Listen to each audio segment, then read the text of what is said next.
Ini adalah seri anime yang sebenarnya paling saya tunggu di bagian fantasi musim ini, karena seri ini masih mirip-mirip dengan karakter Momonga di Overlord. Cuman bedanya, kalau karakter yang ini lebih kid-friendly, dimana dia memang udah overpower dari awal karena set pakaian dan senjatanya. Mirip kan dengan si Momonga, apalagi dia itu badannya doang nih tengkorak, tapi jobnya itu Holy Knight sama Priest, yang memang kelihatan gak nyambung dengan karakter tengkoraknya ya, yang biasanya terkait dengan black magic atau penyihir sadis gitu. Selamat datang yang membahas anime, dan sekarang saya akan membahas anime Gaikotsu Kishisama episode pertama. Di episode pertama, untuk perdana cerita di sini, kita tidak dibuat pusing-pusing dengan ceritanya, malahan kita diberikan alur cerita original dari pihak studio agar semua ceritanya lebih mudah untuk dicerna. Saya udah pernah baca manganya dan alurnya itu mungkin diikutin dari seri LN karena ada perbedaan dari alur manga sama si animenya. Jadi lebih terarah di animenya, walau memang mau baca manga atau nonton animenya pun sebenarnya nggak ada perbedaan berarti, karena karakter yang ada pada cerita itu juga sama aja, muncul-muncul juga sama, seperti itu juga. Beda timeline-nya aja sih, yang ngebuat pas nonton animenya itu berasa feel-nya untuk nonton hal baru yang bener-bener enak untuk diikutin.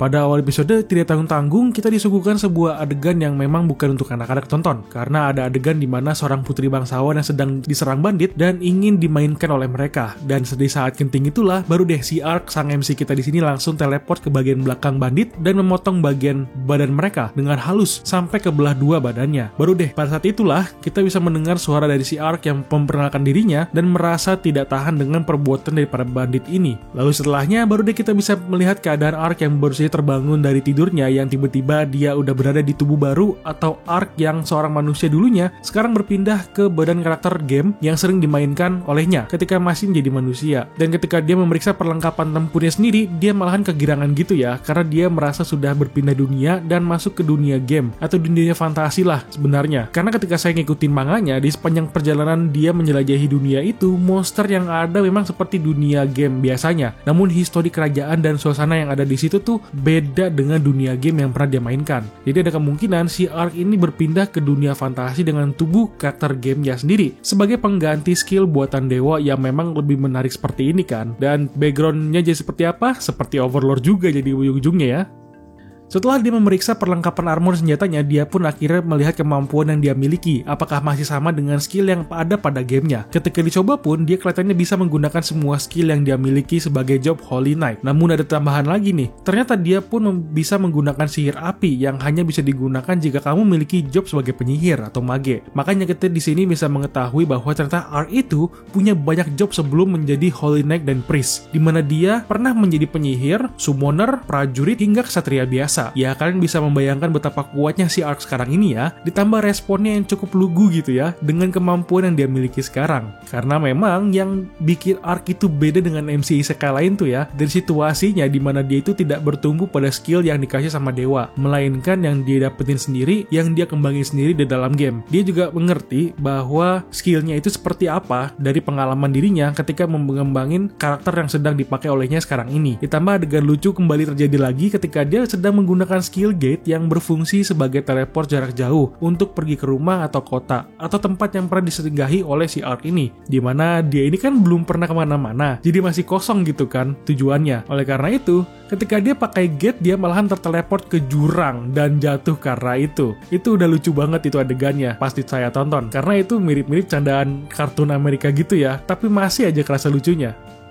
Setelahnya baru deh si Ark ada kepikiran sebuah cara di mana dia bisa menggunakan dimensional move untuk bergerak secara cepat, di mana dia bisa terlihat seperti terbang, namun dia itu terteleport versi jarak dekat gitu agar lebih cepat dalam berpergian sekarang ini. Ditambah dia menyempatkan diri untuk melihat mukanya sekarang, di mana dia ada berkaca di sungai dan melihat mukanya sendiri sekarang adalah seorang tengkorak. Yang lucunya di sini dia memiliki ekspresi tengkorak itu biasanya kan kurang bisa kelihatan gitu ya, tapi ketika ditambah efek-efek malah jadi lucu ya, di mana si Ark ini ada mikir kalau dia tidak akan terlihat mencolok lagi di depan orang-orang agar dia tidak ketahuan kalau dia itu tengkorak, karena takutnya dia akan diburu sama orang-orang dan jadi bahan XP gitu untuk orang lain seperti di game. Jadi kalau kamu bunuh monster dapat XP biar naik level, jadi kepikiran aktif seperti itu. Jadi dia mending diem-diem aja kan, biar nggak diburu petualang lain dan main aman gitu. Baru deh akhirnya Ark yang langsung masuk ke kota, di mana kita juga bisa melihat dan mendengar banyak desain kota dan informasi dari monster basilik yang akan dilawan sama Ark nantinya di episode 2 harusnya ya. Terus ada lagi adegan lucu di mana si Ark ini yang lagi lapar ngeliatin orang bakar daging, gimana dia bengong aja gitu merhatiin dagingnya, sampai-sampai diliatin juga sama dua bocah yang ngeliat dia lagi bengong di situ karena badannya juga yang gede dan mencolok gitu kan dengan armor putihnya. Bisa kerasa gitu ya dilemanya si Ark di sini, baru datang aja udah lapar, mana nggak ada duit lagi kan. Nah setelahnya deh kita bisa melihat kemunculan atau pertemuan si Ark dengan cewek elf yang walau hanya sekilas ketika berada di gang, dimana si cewek elf ini sedang membeli informasi mengenai elf lain yang memang sering diperjualbelikan atau dijadikan sebagai budak di kerajaan itu. Namun itu untuk cerita selanjutnya, mungkin di episode 2 itu kita sudah bisa ketemu semua lah harusnya ya.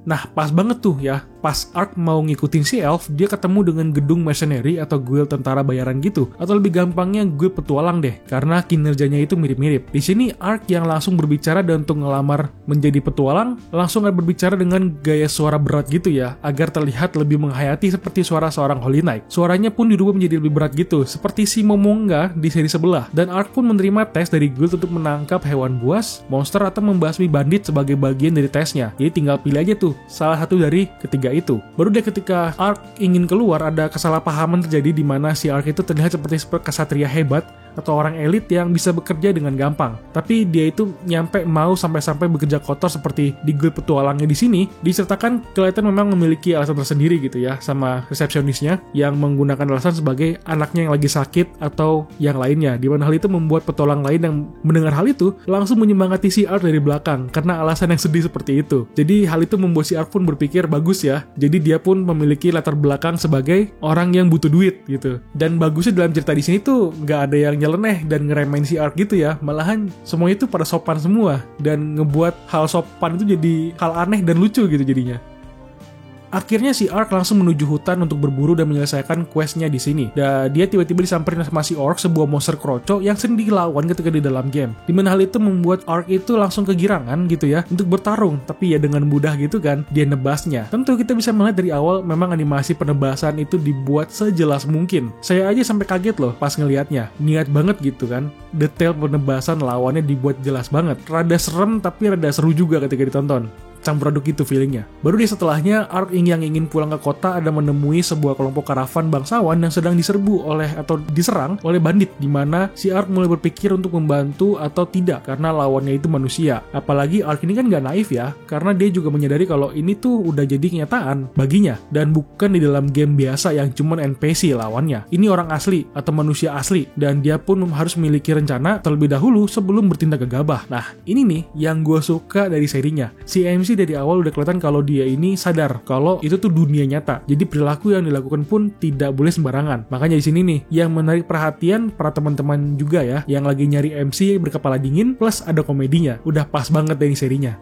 Lalu melanjutkan adegan di awal episode di mana si Ark sudah menebas para bandit yang ingin enak-enak dengan si bocah dan menebas lagi para bawahan bandit hingga tidak tersisa untuk yang sudah kabur karena ketakutan. Gak tanggung-tanggung juga ya di mana si Ark ini langsung mengeluarkan jurus andalannya Wyvern Strike yang membuat tubuh banditnya pun sudah tidak tersisa lagi. Kelihatan kasihan tapi rasanya puas juga gitu ngelihatnya. Nah baru deh dia menghampiri para korban dan berbicara dengan nada kadang enteng kadang berat juga. Tapi ujung-ujungnya dia berbicara dengan nada berat untuk memenuhi status penampilannya sebagai Holy Knight gitu. Dan akhirnya ketika korban sudah tenang, si Ark ini punya rencana maling gitu ya untuk mengambil semua barang yang bandit punya. Karena ya memang kan bener kan, sayang juga kalau dibuang. Jadi mendingan dia yang pakai untuk biaya kehidupan dia di kota. Dan juga dia ngambil diem-diem gitu ya, pas korban itu lagi nggak ngelihat, dia langsung ngambil semua barang punya banditnya kan. Setelahnya Ark pun diminta untuk menemani korban untuk kembali ke kota ya sebagai pengawal lagi agar bisa melindungi mereka sampai aman. Apalagi dalam perjalanan si Ark diliatin mulu ya sama si putri bangsawannya, dimana dia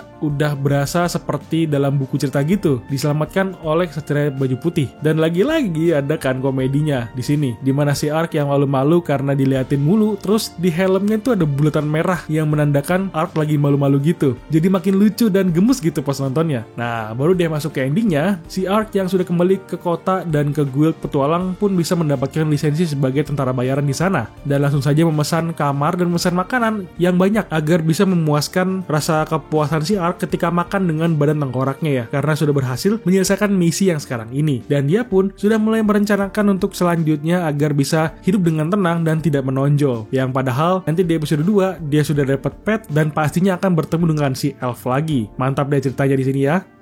Oke, itu pembahasan mengenai Gaikotsu Kishisama episode 1. Jika kamu suka dengan pembahasannya, silahkan like videonya dan subscribe channelnya. Lalu berikan pendapat kalian mengenai episode kali ini. Terus komentar ya. Sampai ketemu di video lainnya. Thank you for watching and bye-bye.